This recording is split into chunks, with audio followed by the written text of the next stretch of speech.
Serial కూర్చొని చూస్తే ఏంటి ఉపయోగం? ఒక అత్త ఒక కోళ్ళు అదైంది ఇదైంది తెలియాలి కదండి.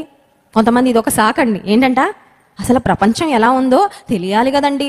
నీకు తెలియడానికి నువ్వేమి సీరియల్ పెట్టుకొని చూడక్కర్లా. సీరియల్ని చూసి ఇన్స్పైర్ అయిపోతూ ఉంటారు అత్తలు, శాడిస్ట్ అత్తల్లా మారిపోయి.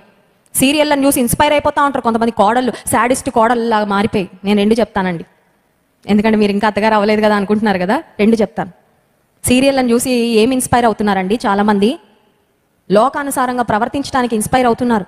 ఒకరి మీద ఒకరికి కుట్రలు, విరోధాలు, తిట్లు, బూతులు ఇవి తప్ప ప్రేమగా ఉండాలని చూపించే సీరియల్స్ ఏమైనా ఉంటాయండి? నాకు తెలియదులేండి, నేను ఎప్పుడు సీరియల్స్ చూడను.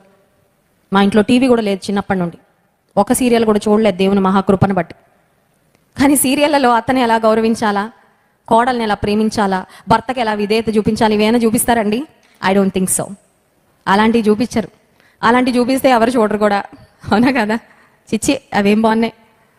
కొంచెం డ్రామా, కొంచెం నటన, లేనివి ఉన్నట్టు ఉన్నవి లేనట్టు అవన్నీ ఉంటేనే అబ్బో ఎంత బాగుందో, నెక్స్ట్ ఏం జరుగుతుందో. అమ్మగారికి రాత్రి కూడా నిద్ర పట్టదు, ఎందుకంటే సస్పెన్స్. మళ్ళీ ఎప్పుడు వస్తుందండి తరువాయి భాగం, టు బి కంటిన్యూడ్. ఎందుకండి అవన్నీ టైం వేస్టే.